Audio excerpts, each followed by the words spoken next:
The moving finger writes, and having writ, moves on. Neither your piety nor wit shall lure it back to cancel Babylon, nor will all your tears wash out the world.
finger writes, and having writ, moves on.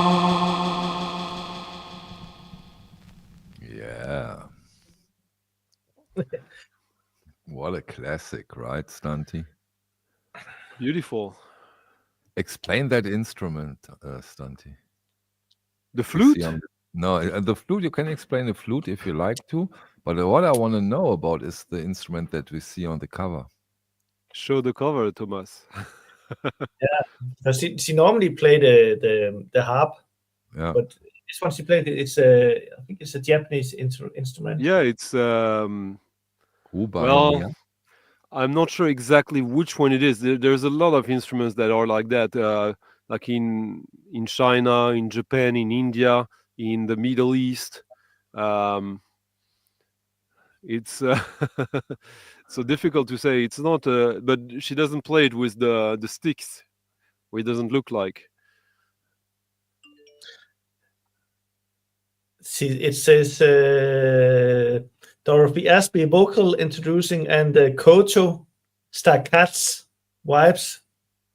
Okay. Kalimba. I think it's a kalimba. No, it's not a kalimba. Or maybe they call that a kalimba, but then it's a very, very special kalimba. Yeah. Maybe in the gallery somebody knows, because I don't know either, but I would be very interested. I want the kalimba is the thumb piano. Okay. Yeah. But it was Dorothy Ashby, you said, huh? Yeah, exactly. But she's a harpist, right? Usually.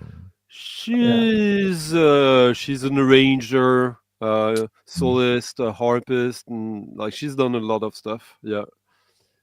And why did you play that record, Thomas? Why not? Because I think we had I played a lot of the other albums, and this one I haven't had didn't bring before, and I just found it, and I think it was nice. It's a promo copy, and it belongs to Dorothy Ashby herself. Oh, okay! Wow. Yeah. So it always close to my heart, her records, and I love this track. I think it's cool. It's I never get tired of listening to it. Yeah, some tracks like that will have this kind of like funk thing that like sometimes they've been kind of overplayed, but like this one, also just because of that little vocal intro, it kind of builds expectations, and it's pretty minimal the way it starts. So I think that's probably why it has that lasting power. It's not overdone. Mojo Rising is a suggestion that it might be a santur or chantur. A santur. Santur is it's closer to that for sure. Thomas, Pets Radio has a question for you. Do you collect UK Freakbeat or UK Psych 45s? Any Wimple Winch singles? I don't know the Wimple Winch singles. Maybe I do collect some Psych 45s, but Stunty, what do you know? UK Freakbeat and any Wimple Winch? Well, Freakbeat and UK Psych, the definition is so wide, I think, because I know a little bit about Pat, and if he's talking about like the more like rock side of things, a little bit more conservative in the acceptance of the world, then I don't collect that at all personally. I would say on 7-inch I normally just collect the good tracks that I love, and there's a lot of UK Psych thing, but it's not something that I particularly collect, like I collect all Dorothy Ashby or all Black Jazz. By the way, this Dorothy Ashby record you just played, if I'm not totally mistaken, might be quite famous until now, because I think Vinyl Me Please did a reissue of it. Oh, it's been reissued a few times, I think. Few times, right? Yeah. It's not such an hidden gem, right? It's quite No. no. Oh, no, Mm. No, it's it's been sampled. Yeah, it's a Diggers record. It used to be like maybe like in the 90s it was still kind of the people in the know, but now it's yeah. Yeah. It's a. It's You said also it yourself, Michael. That was the first thing you said. It's a classic. yeah. It's not a classic, a mainstream classic, but it's a No, it's not. classic. It's not Grand Street, of course. Yeah. Yeah. Or Blue Train, but it's well known by now. Yeah. I think Santi, what? you need to find some of the Prestige or earlier stuff. Those have not been reissued. Okay, she was at the Prestige label, so okay. Yeah, Yeah. some of the early ones. Nice, good to know. Good to know. And they're Santi, really good. what did this song inspire you to? Can't wait to hear it. And don't forget to move the Yeah. switch. We'll try. No, there's a record I played last Friday that had like an interesting. The reaction to it was quite interesting and kind of well, it's different, but I think you'll like it. So let's go.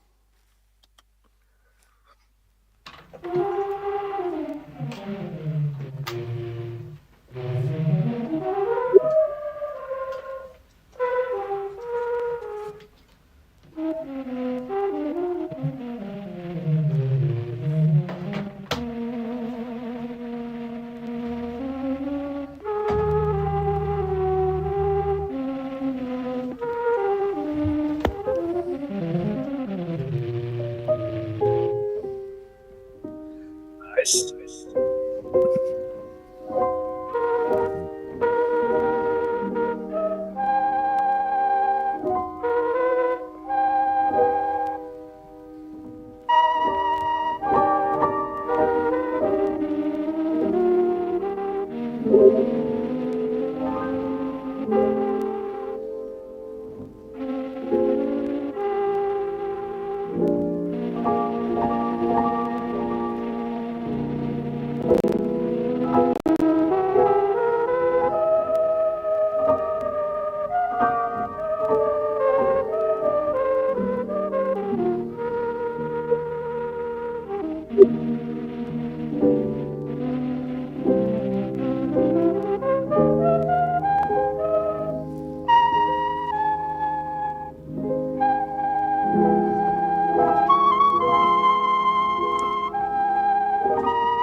Voila. Impressive, minimalistic, eerie, beautiful. Charming and timeless. Mm-hmm. Yeah, exactly. It could be a new modern classical or experimental stuff. It could be from the early 30s. It's crazy. And so you know what the next question is going to be. The next question is gonna be, which When is year? this from? That's an easy one. 2006. Well, it's from 2024. Okay. Uh, And a beautiful cover art. Nice. I'm not sure. It is what it is. I'm sure. So this is a duo between Emile Mosseri and Sam Gendel. Sam Gendel, Why do I know Sam Gendel? Yeah. What is it We've about? during our upcoming records videos, we've hyped a few of his records, and he's kind of become the modern central figure, from as far as I'm concerned, with jazz that can be more than jazz. He's a horn player, but he also plays the guitar. He also plays electronics. He plays. He's mostly famous for playing the saxophone and the flute. Here he plays the flute, but there's about, I don't know, maybe 20 tracks on that. No, 15, something like that. And the thing with him, unfortunately, or fortunately, depending on how you look at it, is so he releases a lot of stuff regularly. Sometimes on big independent labels like Leaving or maybe even an International Anthem, but he also self-releases a few records, and this was one of them. And I remember when it was announced and it was on Bandcamp, there was only like 2 tracks to listen to, and I liked it, and I put it in my basket. And sometimes when there's only like 2 tracks or 1 track, you wait a little bit so they release more tracks so you can get an ID. But this one was only released in 100 copies. So Okay. So- same old. So you Yes. didn't go. You didn't take any chances. no, I did take a chance, and did? it meant that I had to buy it on the second market. For good money. I paid something like $60 or $70. There's See? currently 1 copy available for sale of that for about $1,000. No, you're kidding. No, I'm not. If it's still there. It's crazy, isn't it? Sometimes it's yeah, but it was really quite something. And Yeah. what I really enjoyed about your story was that it also happens to you, not only us. Well, it's I like when records are like that. They feel like a treasure. Like I could see that people were trying to sell it for like 150, 200, and I thought, man, I think I might be ready to pay that even for a record I had in my basket like 6 months ago. For 25 bucks, right? Yeah, exactly. And Totally, yeah. because I thought, wow, this is really something else. And then I was a bit patient and a bit lucky. Like, let's put it that way. How many times a day do you refresh your Discogs want list? Not on a daily basis, to be honest. Well, I do it probably more than 50 times a day. So I know. I was witness of it. Yeah. which means that luck can be provoked a little bit. That's true. But on the other hand, Stanti, it's when it comes to those kind of records, you are right, but those records don't show up often, right? Well, You really need a little luck. Not only that you refresh, you also need the luck that somebody is there who sells it. yeah, for 60. but you know what? If a record is new like that, the biggest chance you're gonna get it at a scalper price, but not at a crazy collector price, is not too far away from the release date. Like there will be scalpers who, I got it for 25, so I sell it for 150, and they're happy with that. Yeah. But then when all these copies are gone, then it's a whole Then it's a different game. collector's item, exactly. Yeah. Then it's the people who have it for themselves who decide. Yes, I want it. I really want it. I totally agree, and that's an important and interesting thing. What also could have happened, maybe not with this record, but you know what I mean, that it's gone, it goes up to 100, 150, 200, 300, and then it stays there, and then it goes down. Yeah. Which is usually the case. It looks like with this record, it seems to be different, but that's the usual case, isn't it?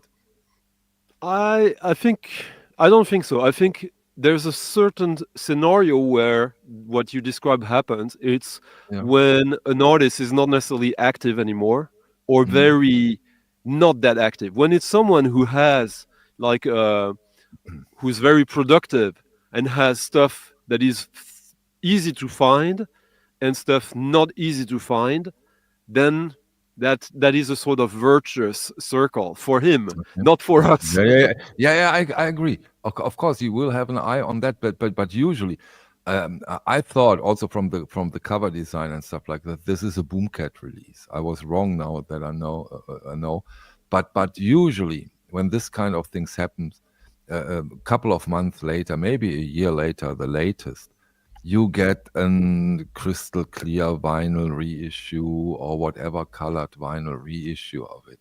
How do you think the chances are that we will see a reissue of this record quite soon? On this one, 0. 0? Okay. Because he has said, like when they advertise it, they say this is a one-time only vinyl release. Okay, that's tricky. And he does that like maybe 2-3 times a year. He just released an album of a live of himself playing live in a train station with people around walking and all that. That one was interesting, but I didn't like it as much as this one. It's a bit different as well, and I think it was not as limited as that. And I think it was like 300. Plus, he didn't specify that this one would not be repressed. I think that sometimes he likes this idea of objects, and that and it works, Santi, because now there is one copy available for about $3,000. Marius is saying play another track and it will be around 100 again. Not so sure. You didn't like it, Marius. I would have said no. I think he means that he liked it. That like every track of it is worth 100. What did you think of it, Thomas? Yeah, I really, really liked it. But I think it's difficult that it's €3,000 because it has its own life, but not like a quality to be forever. Or there could come a lot of stuff sounding like that in the same feeling, and it will be a classic in that area. Well, what's interesting is it has a sort of hypnagogic quality, like all this stuff, like The Caretaker and this. I thought of The Caretaker, by the way, Stunty, when you played. But the difference is that this one was happy. And there's very little music like that has a sort of joyous quality at the same time, which also makes it unique. True. Thomas. Enough talk, huh? Enough talk. Let's settle down and think about it while we listen to the next song that Thomas brings to us. You made a stream, Michael, with Pepper, where you played some of the really, really good reissues he did. And at that time, I was trying to find his first album, which I couldn't find. But yesterday, I found it. And it's 70 years old, made on red vinyl. And it sounds like the very first Art Pepper record. The very first Art Pepper in the very first version. Oh, that's nice.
70 years ago. Wow. Yeah. On this, Amazing. at that time they made like this great vinyl as well. Wow. This label Any idea, Thomas Stunty, why in red? Maybe I had a thesis once. I said because they want to show the difference between shellac and vinyl. most of them were made in red or in blue. Mhm. Or dark red, like this. Yeah. Like Until what time? Until the early 60s. okay. What do you think, Stunty? Because they want to show the difference between the new material and the shellac. What do you think? I read about it. I forget now. I think there's not just one reason for that. Mhm. Yeah, I don't remember, honestly. But there is a couple of reasons at least. Okay. And might be it might be as silly as aesthetic. Okay. Yeah, I think in marketing terms, and so that would be my thinking. But imagine Stunty Thomas. What a career, right? What a long ongoing career with so much trouble, prison time, crime, violence, drugs. Wow. How old was he when he did this first record under his name? Oh, that one he must have been like something like in his early 20s, right?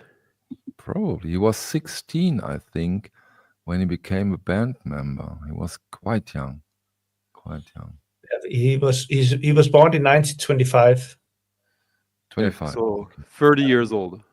30. and this one is recorded in 1954 and released in 1955 on this Tempa, which is a Los Angeles jazz label. I think there's only like 40 releases on it, and Okay. they sound really, really good, most of them. Nobody knows that much about them, but most big stars has made a record on Tempa Records. Okay. And then they moved on to Prestige and Blue Note. Yeah, I don't know why it didn't become a big thing, but we're always worth looking for those Tempa records. Yeah, but you don't see them that often, I can imagine, when they are What's- that old. What's the name of the label, you say? Tampa, Tampa, Tampa. Oh, yeah. It's funny because the red record I was showing you is on Tempo. Yeah.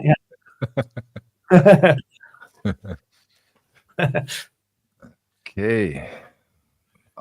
Now, Stunty, Art Pepper, what's your answer to Well, a sort of for Art me, Pepper. Art Pepper is kind of, I know there's earlier jazz, but this is like jazz from before for me. And I want to play something. I'm not sure. I might have already played it some time ago, but I've upgraded my copy because there was a little bit of an issue with it, which bothered me. And it's an EP actually. So, which means that very, very old record that you play now, or is it not? No. Okay. But the thing is that because it's an EP on a very, very collectible label, it's less likely to be reissued ever. Okay. And I think it's probably the most impressive track of that person. If you consider yourself an audiophile, I think this would be in my top 3 audiophile music tracks. And I won't play the whole thing. I'll just play the third part. And before that, I change the audio. Yeah.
Stunty, the absolute highlight of this song is when it starts to turn.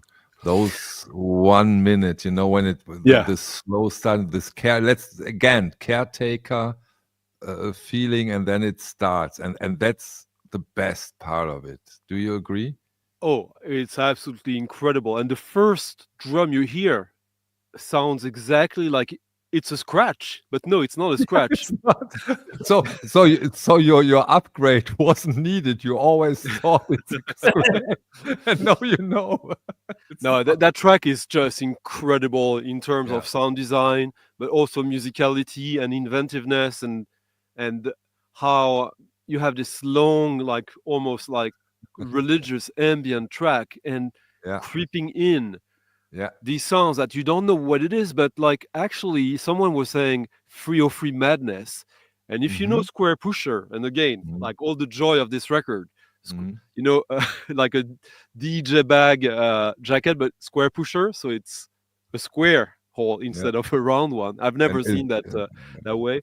And he actually plays the bass. It's live bass, heavily treated and processed. But if you don't know about Square Pusher, Tom Jenkinson, his idol is Jaco Pastorius, and he's kind of managed to go ahead, like above Jaco Pastorius, because he plays the bass like him, but he added other dimensions by the way and the sound he creates. And also what I love is the way he programs the drums is like a jazz drummer when he wants. And there were parts in this that are like that. Like it is just he's a master of that. But the problem is that because he's so good technically, sometimes he gets carried away and the music can become too demonstrative and a bit. And that was my thinking. I didn't want to say it because I don't want to say, oh, Michael, you're totally wrong. But I would have preferred if he would keep it. When he started, he should have kept this caretaker feel longer and throughout the whole track. But that might be as I told you, Michael, I started the track in the there was like 2 or 3 more minutes of that before. Okay. So it's an epic track. The whole track, I think, is probably it's over 10 minutes long, which means that there's 3 tracks on this. It's probably like 25-30 minutes long, the totality of it. So for an EP, I think it's well worth having. And as I was saying, we tend to focus on the albums, but in the case of artists like that, like it makes no sense to ignore the EPs. You have to go through them as much as the albums. So true, and sometimes so difficult. Yeah, but also but absolutely, when this was released, especially when it comes to Warp. Yeah, and this was released in 2004. Remember, back then, buying an EP was less than 10 euros. Now it's 11 euros, right? Now it's often 15, 16, and sometimes they even sell it at the same price as an LP, because it's the same price to produce, actually, almost. Okay. And but again, like I had a copy of this that I bought when it was released, and somehow there was a scratch, and I thought like this is too good of a track. I need a clean copy of that. So finding it probably not that difficult, but finding a clean copy, you have to work a little more. Thomas, did you know that track? Yeah, I knew that track, but I don't have it. You want it now? Yeah, I collected all the. Maybe take Stunty's copy with a scratch. Yeah, I don't care about the scratch if it plays. Oh, it plays. Oh, I'll bring it to you in Malmö. Yeah, that would be. Yeah, when was it you were going there? It's in 10 days. Okay. Yeah. It's because okay. See, Thomas, we had the wrong date in our head. Yeah. Okay, now from Square Pusher to Thomas. I had a track that I think fits to the first part, and then and then the second part I found another track that fits A little bit. A little bit. Okay. A little bit. So, You know, but in a way, I don't care if they fit. Hey, let's play good music if it's fit. but I think I'll play if I play a little bit of both. Because you know we do so much talking in between, which I do enjoy. I hope the gallery too. That the dance floor is already empty after we talk that much. Yeah. But I will play a little bit of both. I will mix them. Your picture is gone. Oh, Yeah, sorry. No problem. There it goes. Here we go. Hey, Sean. Hey, I don't know DJ Lucky. You're I late.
Thomas, if there is one Three Blind Mice, this is the one to get, isn't it?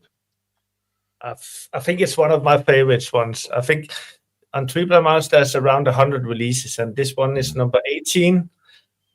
I'm trying to collect them from number 1 and forward, and I think I have like 50 of them, half of them. But this is one of those I always bring forward and that I love to play. Normally I'll play another track. I'll just listen a few seconds to that one. Of course.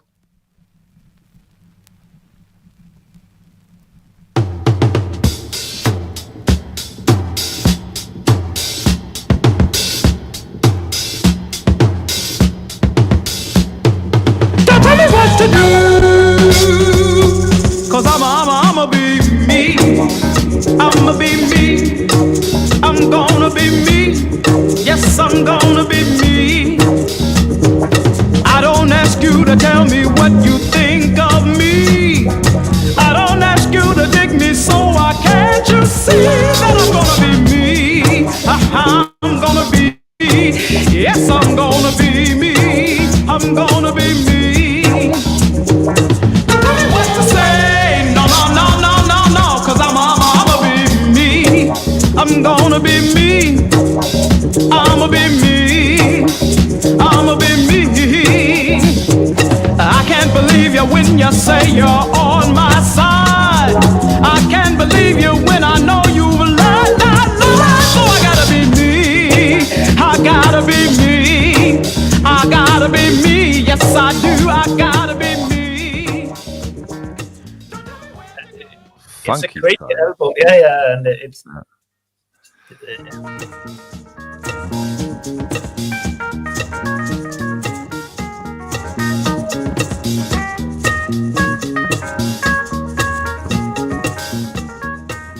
You can hear there's a lot of different funky things on it, and I think I never get tired of it. I always have a new favorite on it, and I think that's what means like it's a good album. And we were talking earlier today. Is it a woman or man singing? Because Difficult to say. I would say a man. I'd say a man. Stunty, woman or man? I need to Does hear it, more. does it matter nowadays? it doesn't matter. But it's a woman, and it's the woman singing, Sandy. Sandy. Sandy is probably a woman. That's true. Sandy But only Hewitt. probably. Yeah. Okay, we have two questions, and on the German streams we have a tradition that we answer those questions because I'm very fond of those questions because I think it's very important to react to the gallery. And let's get into, before Stunty plays his next song, get into those two questions. One question is directly for Stunty, and he asks, a hip priest is asking, do you ever going to do a deep dive into Wolfgang Vogt? First, as he's mentioning the Savage Planet, La Planète Sauvage, which is very important record for a lot of French. I mean, there's so many dimensions. Originally, it's a novel, a sci-fi novel by an author called Stéphane Vull, and he did another one called Homme en série, which is like probably the first sci-fi novel you would read in school in France. And when they did that adaptation, René Lanoux, the designs were by Roland Topor. Roland Topor, for me, is my favorite artist of surrealism. And that soundtrack that Thomas played, it's just been... you have like it's difficult to imagine how much it has been sampled in so many different kinds of music. Yeah. This is the original, I assume Thomas showed. There was recently for the very first time a double LP reissue of it with the complete soundtrack, because this is, I mean, you already have most of what you need on this one, but it's a record that keeps, for generation after generations, people are fascinated with that record, and I think with good reason. But Wolfgang Voigt, which is now people mostly know him as Gas, but he was Mike Inc. I don't know. Maybe, yeah. I don't. I'm not a completist of him. I love a lot of stuff he's done. Santi, one He's Hmm? question, because you might be the one to ask this. I have this gas box that was a Yeah. reissue of his works, Mm. and I love the music, but in my opinion, the reissues might be terrible because there is so much distortion on it. How is it with the originals? So some of the reissues you have also are not exactly as the originals, as some of them are extended versions, longer versions. Even worse. Okay. I don't know. I haven't listened to them. I know for a fact that uh, I think my copy of Zauberberg Yeah. is great. My Yeah. copy of my favorite one, October, is it's all right. It's not the best, but considering the music of like at first it might disturb you a little bit. The music has also this kind of quality of like a faded tape. So No, that's not what I'm talking about. It's really really okay, the really distortion terrible. I don't have Really that. terrible. Okay. Okay, so let's go for the originals. Okay. The second question comes from Honor Wharf and has to do with when we played the Art Pepper record and we showed the red vinyl. At that time, when the switch came from shellac to vinyl, was there a lot of reissues going on at that time from shellac to vinyl? Just ask yourself the most basic questions of business. Yeah, And I already kind of just gave answer it the away. question. You know, I know it, but I want to give you the chance to be the smart ass. So I ask you. No, but like as soon the thing it's there's nothing like cryptic or esoteric about how it went. It's just at one point if it was played on the radio and there was demand and It it was on happened during the vinyl. transition for Yeah. sure.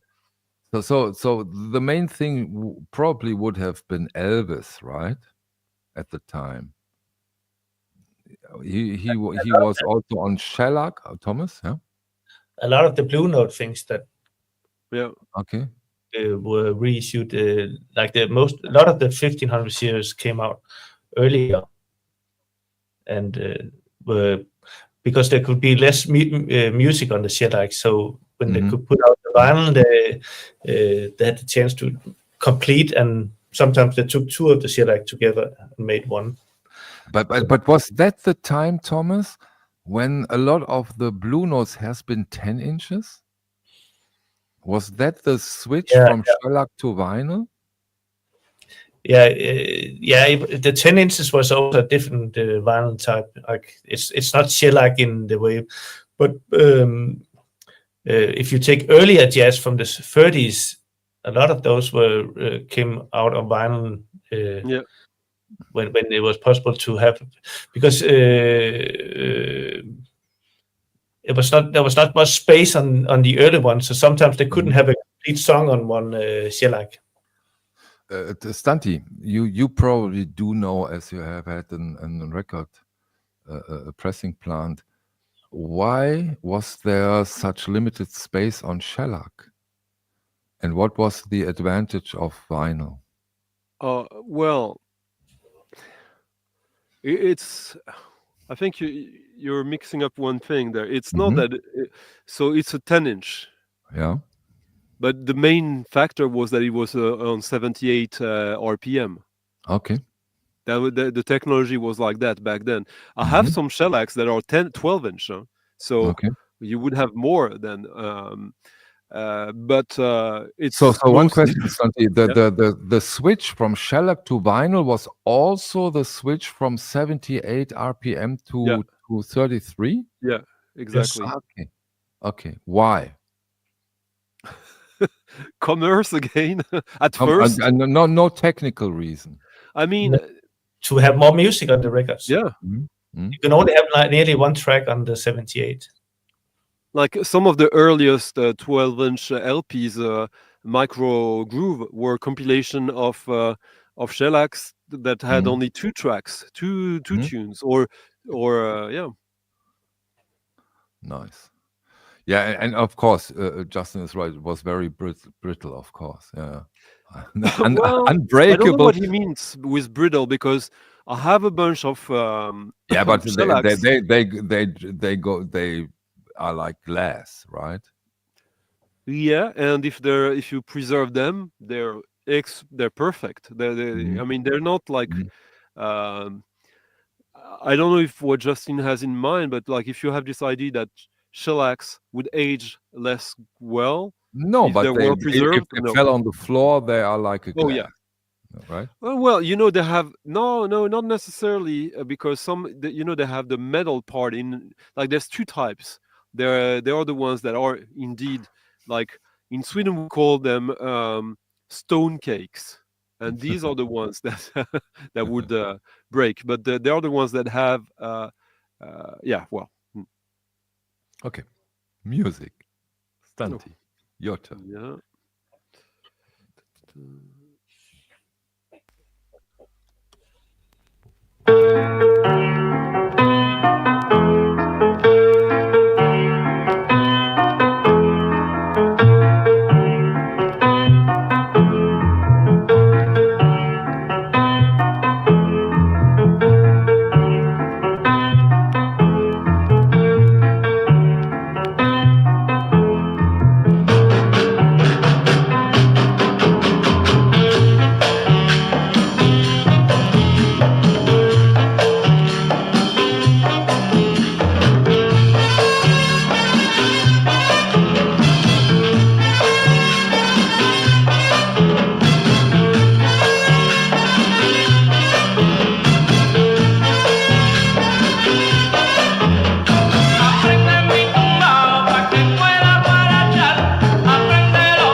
Stunty, do you mind if I say that you now have been in Thomas Busk territory? Well, it's back and forth, huh? we having like it might be sexual. Let's put it that way. It might be. What a wonderful! You didn't show the jacket. No, at because all. okay, so let's put it that way. So that record was originally released as a 7-inch with no cover art. There's no real, like, we don't know when it was released, but it was most likely released between 52 and 54. That early, okay. yeah. Wow. On the Spanish Music Center label, which is the label that released the very, very first records of Moondog. Okay. So yeah, this is New York music. They're called the Guantanamo Boys, Mhm. and now it has a different vibe nowadays. yeah. Well, I had the 7-inch of that. I found it, around 20 years ago, Mhm. and I sold a copy of it because my copy wasn't in great shape. I loved the track, but Mhm. it got reissued, as you could hear, on the 12-inch. It was you played a reissue on the Yeah. OBC stream. Yeah, because I don't. Because I'm like, kidding. Come on, you know that. yeah. So let's be honest. The original paid for even if it was in VG condition, Yeah. it paid for quite a lot of records. Plus, I love to play that record out at parties. Mhm. So it's better to have it Wait. in yeah. Stati, I already know the answer, but I need to ask that question. Hmm? What do you think when you are out as a DJ and you play this record? Would the crowd honor if it would be an original, or they just don't care at all? Depends if you're playing at like a music bar, then Mhm. yes, of course. Depends on the place, right? Yeah, of course. Yeah, And yeah. but Do of course I you would. care? Do you care?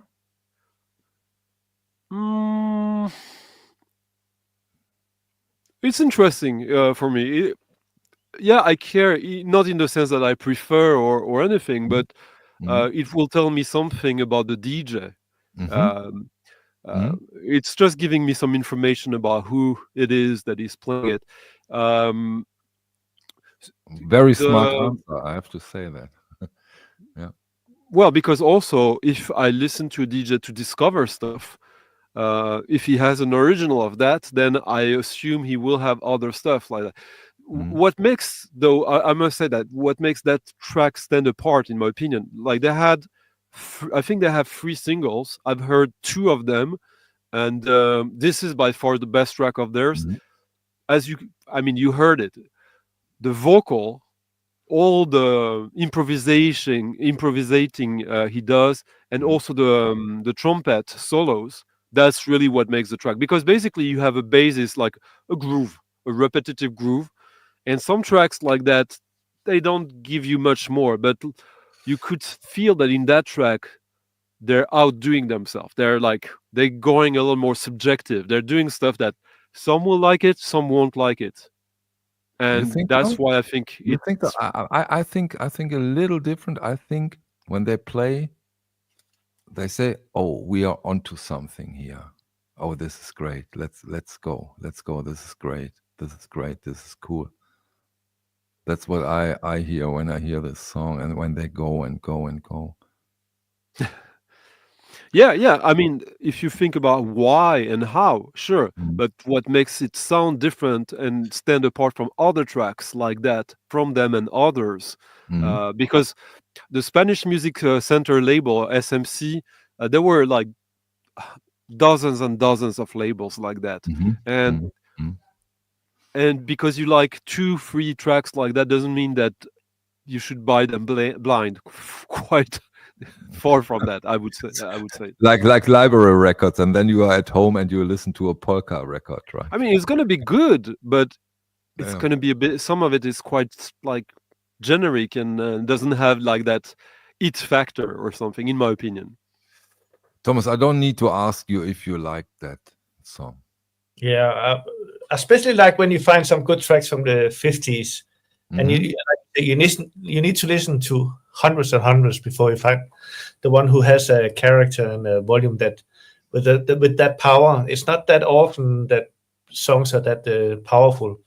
So that's the one you want to get. The 50s stuff that sounds like this is what I'm looking for. But very, very interesting point once more. Did it get better in the 60s and 70s? Different. It's just like the 50s has like it sounds so original, so like they really enjoyed it, and it has a different feeling than it. There's a lot of good stuff in the 60s and 70s, of course, but the 50s sounds more naive, powerful. If this very track had been produced like in the 60s, or in the mid 60s, it would have been way more formatted. I think. You think so, Stunty? Yeah, you wouldn't have had as much room for the solos. And even the duration, just think about it, Michael. Radio, like it's too long. So you get rid of all these solos and all these like a little bit more subjective redundant stuff. Okay. Yeah. Okay.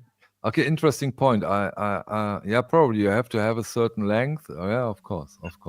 And that wasn't. But also, the music when they did it, it was. Sorry, that was different in the 50s.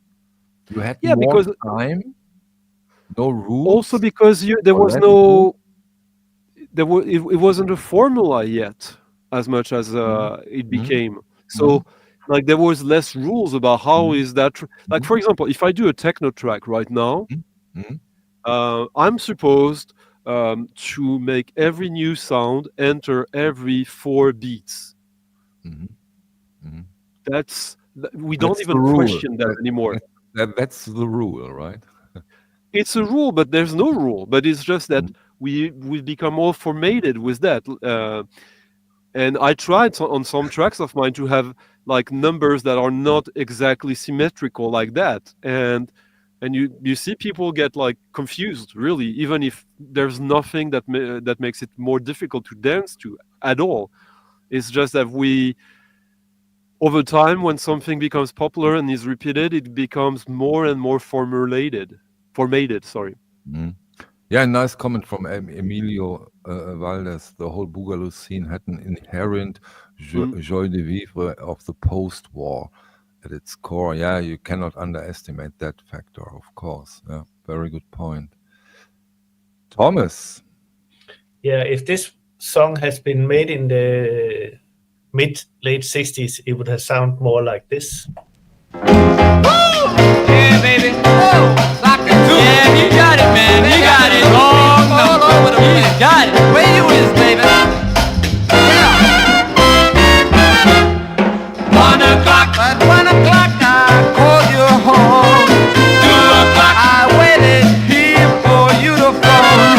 3 o'clock. 3 o'clock and still no you. 4 o'clock. By then I wondered what to do. 5 o'clock. At 5 o'clock I took a walk. 6 o'clock I thought I'd see your mums and talk. 7 o'clock told me you should be home. 8 o'clock and I thought I'd use the phone. 9 o'clock thought I'd go to Lover's Lane. 10 o'clock I waited there but no one came. 11 o'clock I thought I'd try your house again. 12 o'clock instead of you I heard this man and he said, sorry buddy, wrong number.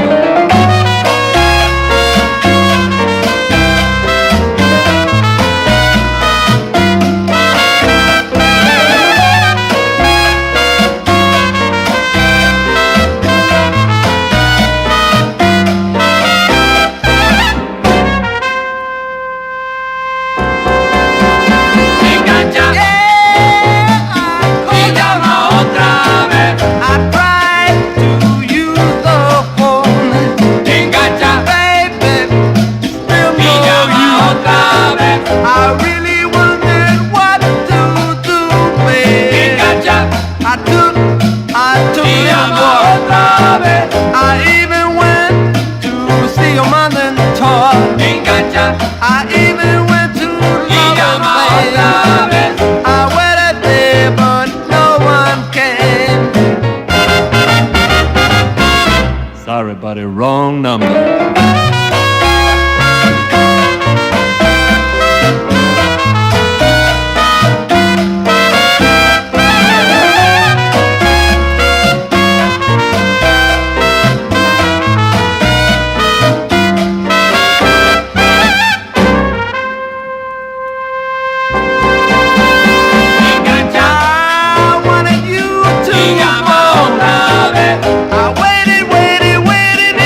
And 6 years later, Thomas Stunty, we had krautrock. Yeah. What a jump, huh? This was 1968. I think the cover looks a little bit like some 80s stuff. Yeah, it's strange. I didn't expect that kind of a jacket or cover art. That's totally surprising, right? He so doesn't look like the music on it. No, but Bobby Valentine, which you see on the trumpet there, is one of my favorite Latin musicians, and his records are some of my favorite Latin records. He played on this one as well, so I was like, okay, I need to check it out. Mhm. And it's a quite good album, but that's the sound of the 1968, and for me it's too clean compared to what the Stunty played. It's cleaner, yeah, too clean. Yes, it becomes. It's still very enjoyable. Let's agree on that part. It's a good party. Yeah, it was a great record. I really enjoyed that. You knew it or you know it? I know Sonny Bravo. Yeah. Oh. But it's funny you say, like, because it's 68. So for me, that's the beginning of krautrock, and there are 68 is the very, very, very beginning, of course. Well, when was a monster movie? 69, I think. See? Yeah. I don't say you are totally wrong. I would never say that.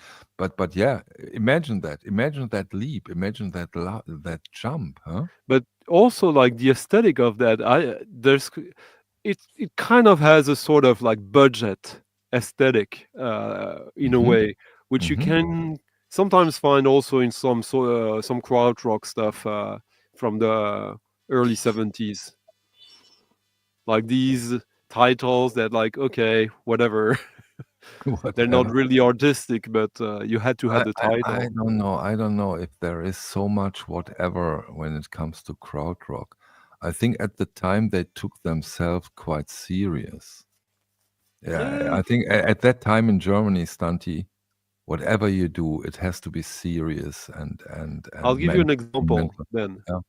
They still wanted to sell it, and there were compilations, and all these compilations, and they failed miserably. Yeah, but and I'm sure Thomas knows that as well, even better than me. There are quite a few compilations that with German titles that, like, 20 party tunes and stuff like that looks like it's Schlager, but when you listen to inside it, they actually hired a good guy, and so the music is completely freaky. There are a bunch of, like, cult krautrock records like that that have, like, an aesthetic that you would never suspect what is inside of it. We have to get into that. I don't. Sunbird, for example. Sunbird is very close to that in aesthetic. Okay. Interesting topic. I need to think about that one. What interesting, yeah. Stunty, we go away from Latin music, or do we stay there with you? We stay in the same time, approximatively. Okay. And with quite an exceptional. So now you cannot ask your favorite question. What time do you think this one came out? Now we already know.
Voila.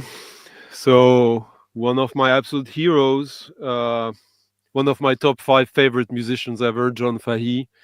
One of the top 5 musicians yeah. ever? Yeah. That's a surprise.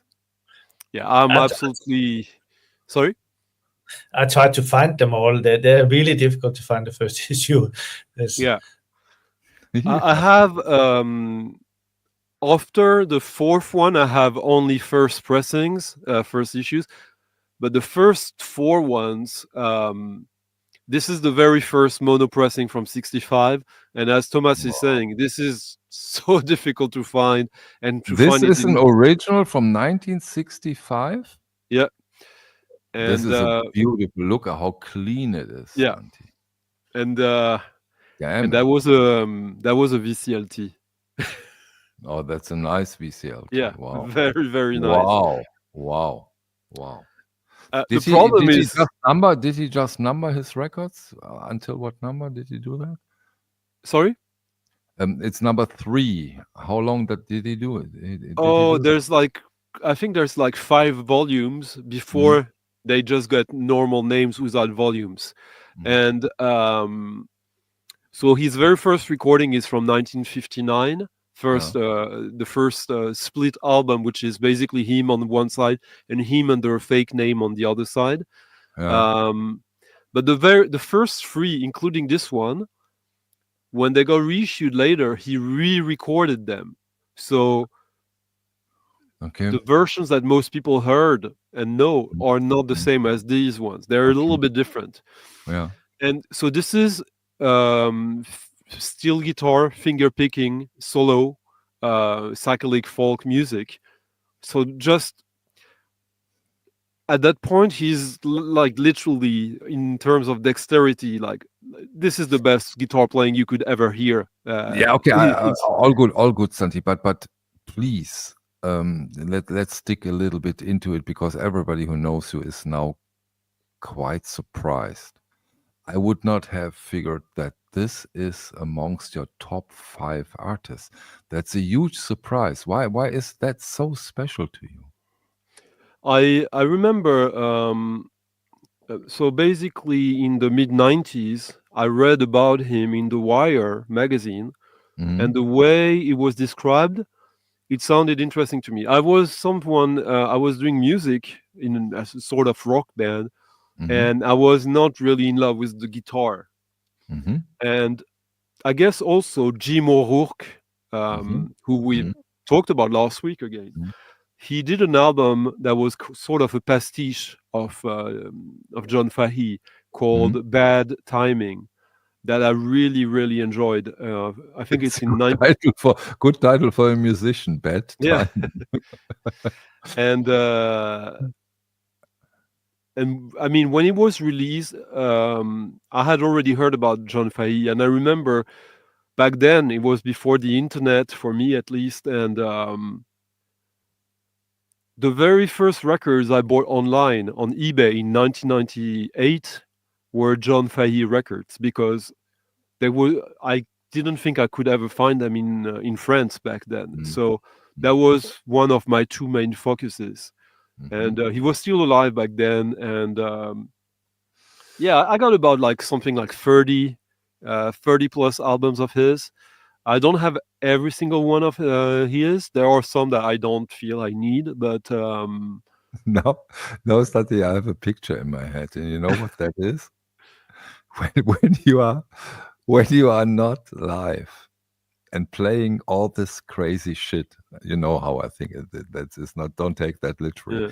And we are not out there as a DJ playing all that crazy shit. You sit at home with a pipe in your face and listen to John Fahey.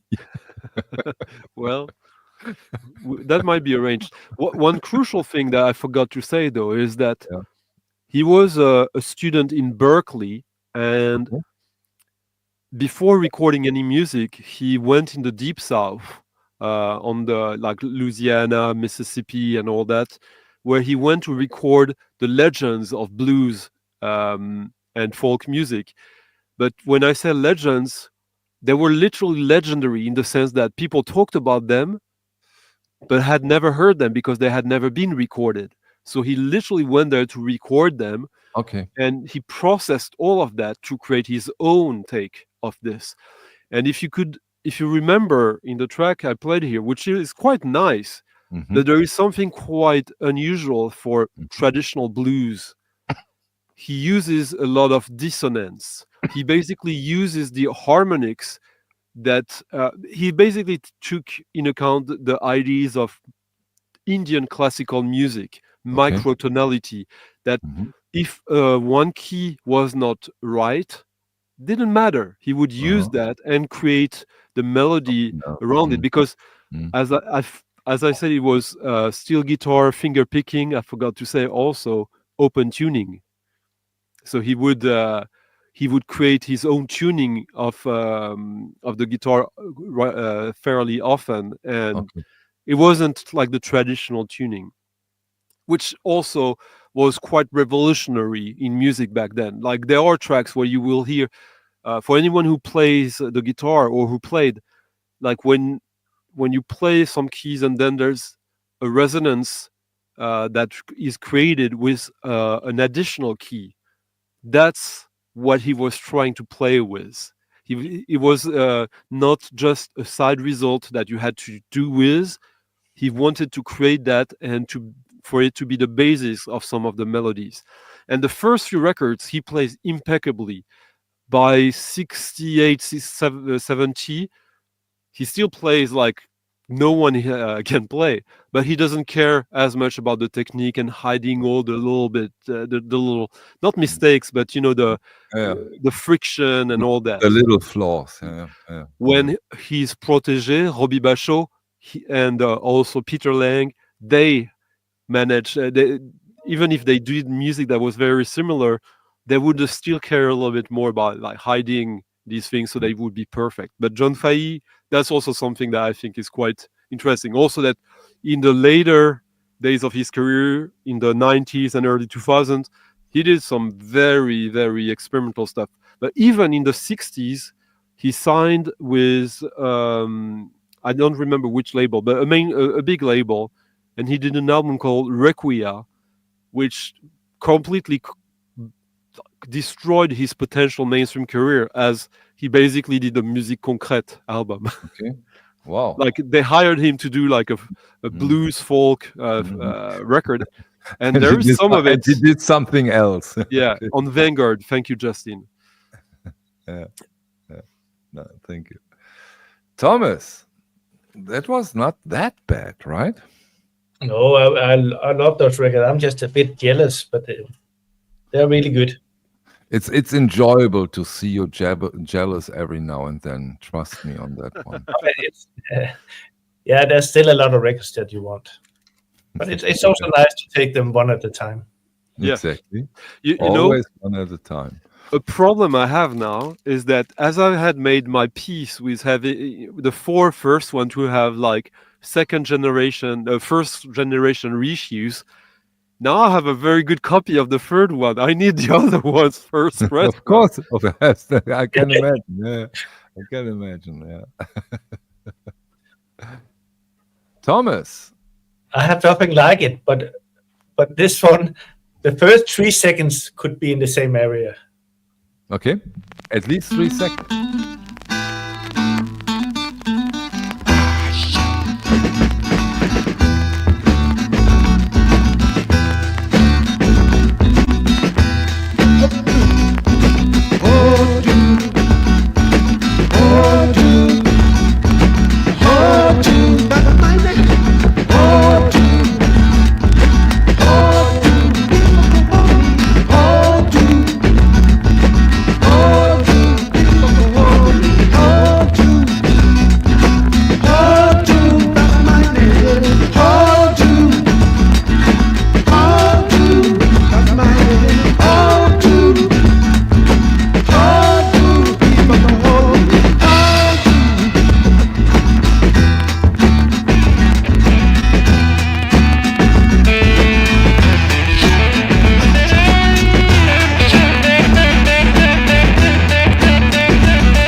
That's true. Just. Crackle from Samrock. And Thomas probably has the only copy with a jacket, right? Wow. I think this is the best copy I've ever seen. Zamrock?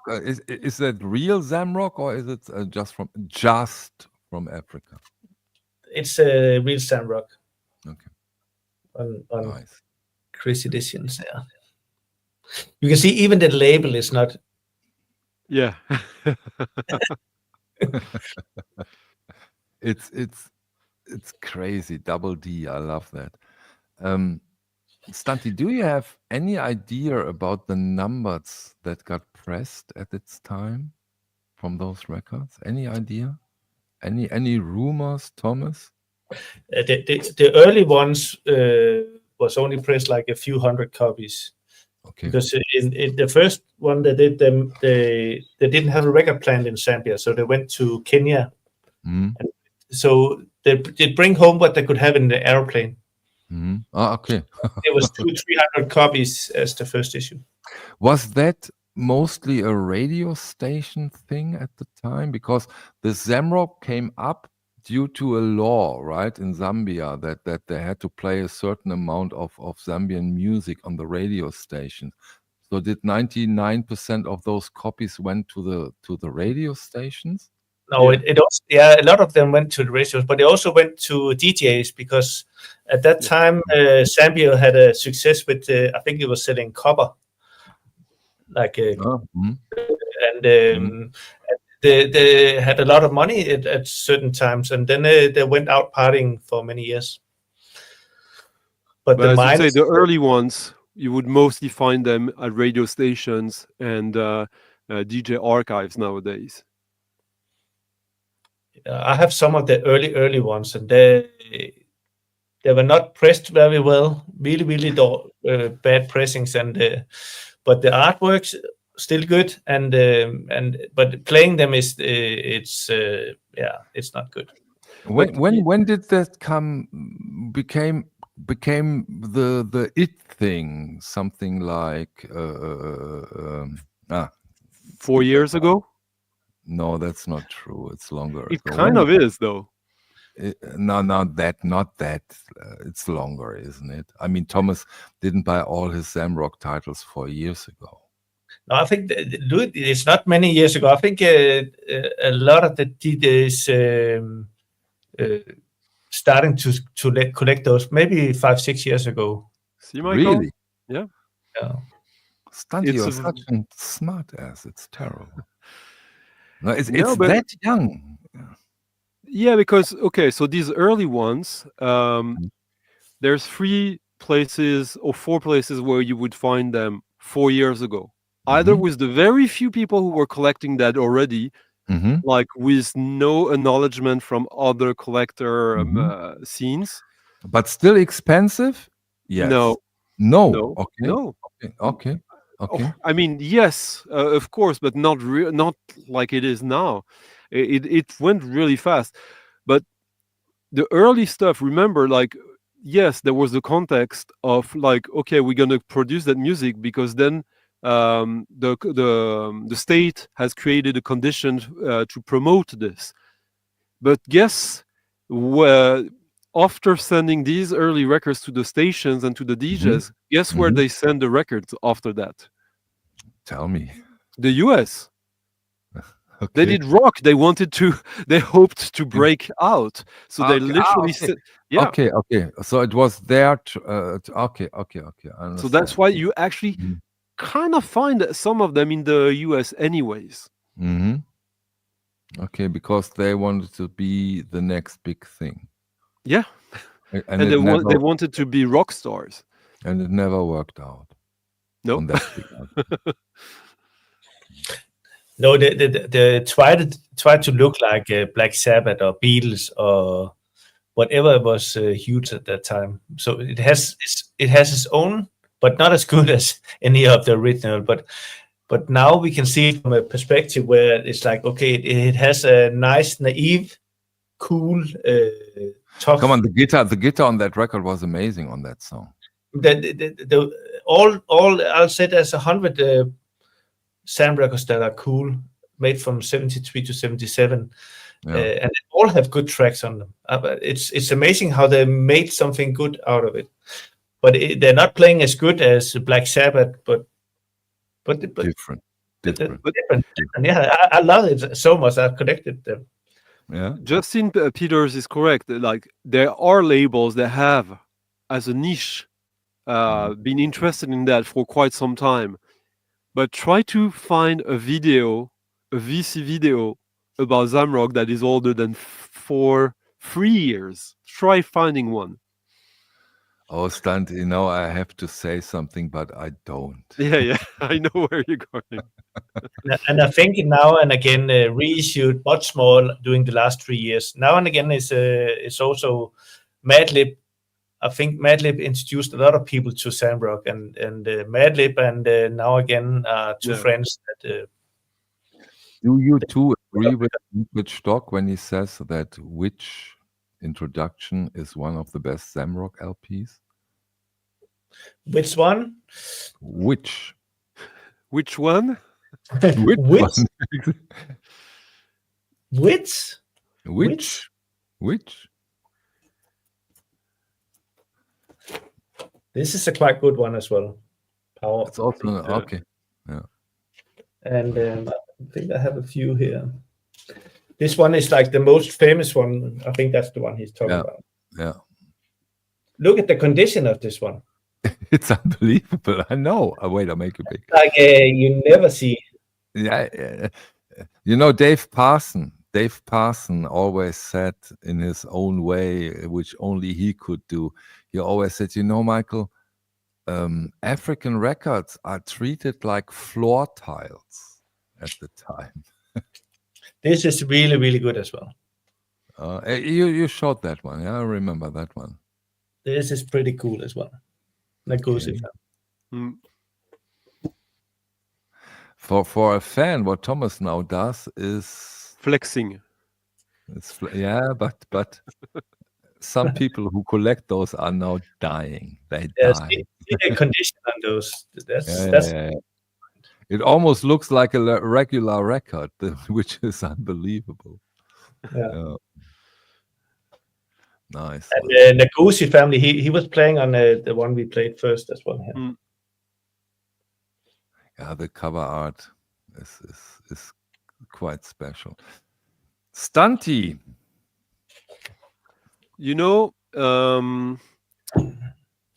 I was just looking for records there a little bit randomly, and then I saw a record and I thought, I haven't played that in some time, and it will speak to you, Michael, in a way that I think is quite interesting.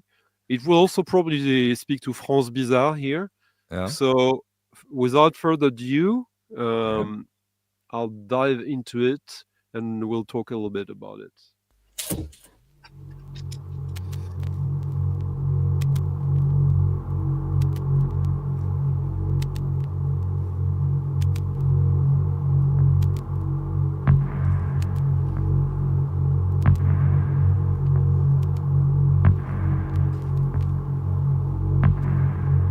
Already love it.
show the record.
So a lot of things to say about this.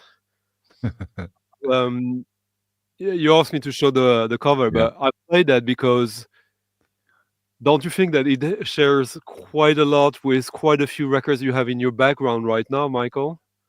It does, for sure, yeah.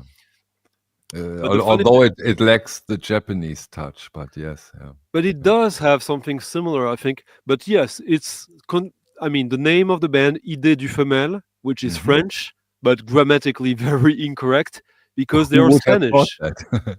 They are Spanish. Okay. And this was released as a cassette in Yeah. 1988, Okay, wow. which self-released. And as you could maybe, did these vocals remind you of something in Yes, the last part of the song? yes, it did. It's the soundtrack of Akira. Nah, Akira, and it reminded me of this Mortal Coil. But that's it's about literally lifted Akira, yeah. from Akira. Yeah. And the movie was released in 88, so Yeah. it's anyways, Crazy. this is a beautiful edition on a textured cover. It's a band from Spain. They released, I think, between 84 and 1990 about 6, 7, 8 cassettes, and this is the only reissue of theirs on vinyl. But not a compilation, or is it a No, compilation? it's a reissue of one of the cassettes of one of the albums. But to be quite honest, I wouldn't have put that into the late 80s. I just would not have. For me, that's a surprise that it's late 80s. Well, it is. You can hear sort of like Brian Eno, John Hassel, but also like all these environmental Okay, Japanese ambient. can you write? I know you cannot write. Right? Show me, and I try to type it. Okay, Idée du femelle. Yeah. which kind of translates into ID of the Woman? female. But- Idée du femelle. Okay. I think they got Okay. it now. Let's do the service. Okay. And Nice so this was released in 2021. Available or not available? I don't know, but I jumped on it when it was released. I assume you can probably still find it, but they probably, I can't imagine they did more than 300 copies of that. Probably not, right? But it's not uncolored. Is it colored? No. Okay, luckily not. But it's just a kind of record. As soon as people beyond the people who were interested in it as it was released, this is quite unique in minimal 80s minimal music. Yeah. And also the fact that it comes from Spain. Spain, I think we discussed that or we mentioned that recently. If you want to find post-punk, experimental, minimal stuff in Spain, Spain's looks like a very poor country in terms of how much there is. Not But it's at just that that- time. Not at that time, and they No, it even was, made, or not but even, they made amazing movies at the time too. yeah, but like the thing is that there was very little music like that came out, but actually there was a lot. It's just that it was only released on cassette, Mm. and so Which it says a wasn't. lot It's once more, yeah, right? yeah. So we're kind of. I think in the past 2, 3, 4 years, we've been starting to really discover the depth of the quality, the richness of the scene in Spain. Because other than that, like the only big experimental minimal band from Spain would be Esplendor Geometrico, which is very Yeah. noisy, Yeah. like power, Difficult, rhythmic power. difficult Yeah. stuff, But and very cool. yeah. The jacket, the cover art sometimes is disturbing, Yeah. to say the least. Yes, Dante is a walking encyclopedia. Yeah, that's true. That's so true. Thomas, the other encyclopedia. Now it's again this time of the evening where we play the 2 last songs. So, gentlemen, choose wisely. Choose wisely. You stick with your title you already have on the record player, or do you change it, Thomas? He can't act and pretend like he doesn't know we're at the tail end. Like by now we know.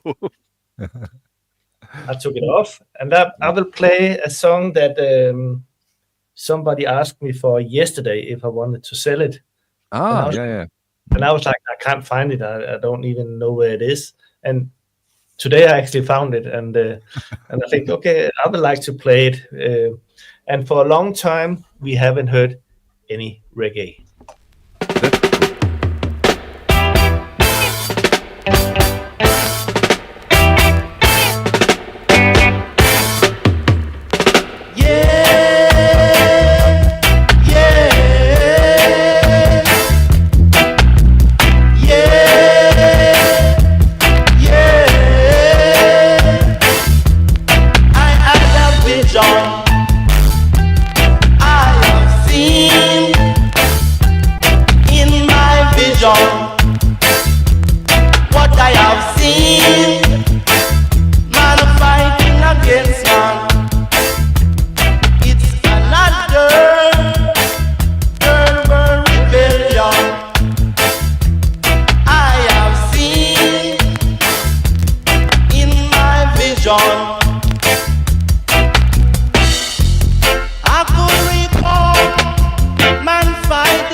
Okay.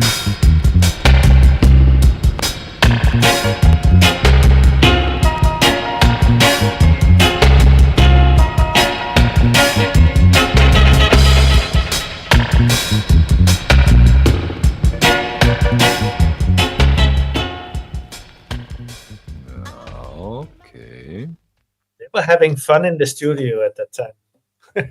They had for sure. So Bert Welthus is asking for the title. Can you please say the artist and the title? It's the band is called The Survival, and it's Children of Zion. Survival? Yeah. Survival. Okay. The Survival. Yeah. Yeah. And this is Children of Zion. Okay. Children of Zion. And the one we heard was the dub version, B-side. Okay, yeah, dub version, of course. Yeah, but Obviously. Obviously A dub version. Yeah, but do you always prefer the dub version, Thomas Stanti? Me, yes. Yeah, I thought so. Yeah, I thought so. It's Sometimes, sometimes it's nice to have a little bit variation, but like the first reflex would be to go to the dub version for me, for sure. Explain the dub version for dummies like me. Stanti, Well, what's Thomas? the dub version? just take the ground material and try to make something out of it. Like make it more simple and So the basic rhythm, the basic stuff, and then put a lot of reverb on it. Yeah.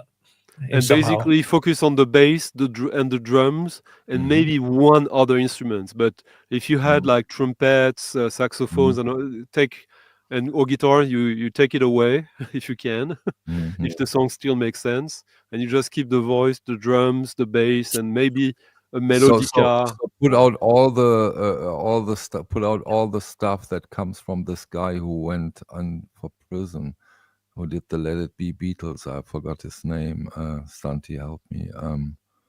Come on, Wall of Sound. The inventor. Yeah. He went into prison. Come on. Yeah. The name escapes me for a second. Oh my god! He was the little guy with big hair. Yeah. Al Pacino played him in the movie. Yeah. Well, sometimes brain fart. Sometimes it's crazy, but somebody in the gallery will it will happen in 2 seconds. Yeah, I can imagine. Okay, Stanti, last song of the evening. So maybe I talked about it before. Yeah. Exactly. So I just saw this. I've been thinking about that record for a couple of weeks now. Phil Spector, Stanti. Phil Spector. Thank you, Jordi. Yeah. So this is a Japanese artist called Bisque. Bisque. In the mid-90s, he released 3 or 4 albums on the Belgium Sub Rosa label. Okay. And he was based Belgium. I thought they were from Switzerland. Okay. No, they're from Belgium. And so basically he was doing his own take of the stuff like Aphex Twin, Attacker, and all that. But he was also doing his own stuff. Like it sounded a little bit unique. And so that was kind of the very beginning of this thing that people went on to call IDM, Intelligent Dance Music. Which basically, it's interesting because if you ask the guys from Attacker, they say it's coming from hip hop, electro, and for him, it's house, techno, and jazz. And in a way, it is that. It is all of that. So in that case, you agree more with him than with Attacker? That's like no, both are correct. It's just like that's how you see the difference. Why they would differ a little bit. But him, by the early 2000s, he was kind of bored with it because he thought like it had become a little bit of a cliche that a lot of bands or a lot of artists were copying it and not adding anything to it. So he kind of stopped doing music around 2001. He didn't release anything for the longest time. And then there was the big earthquake of 2011 in Japan. And that's when he started to do some music again. That was still IDM, but also something different. And everyone had forgotten about him when this was released on the German label.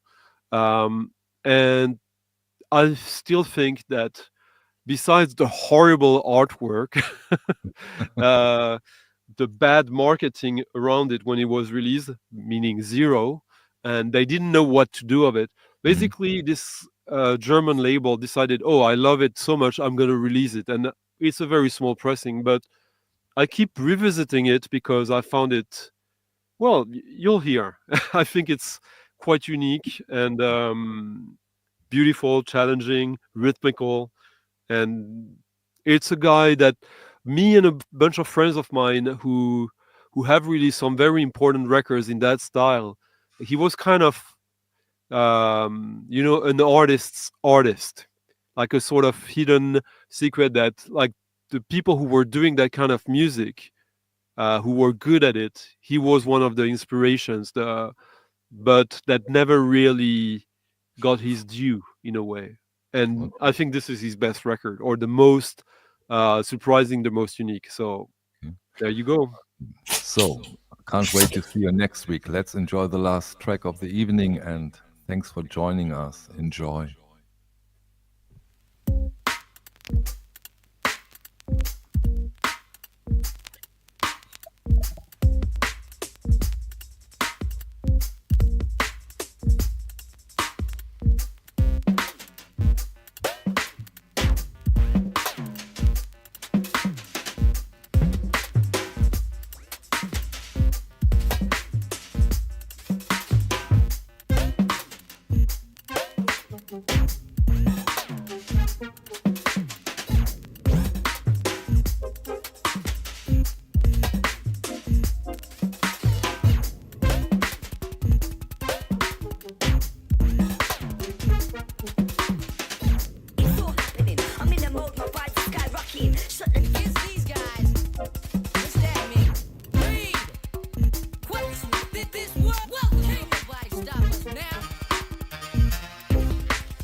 Catch me in a white tee, real up icy, so with you.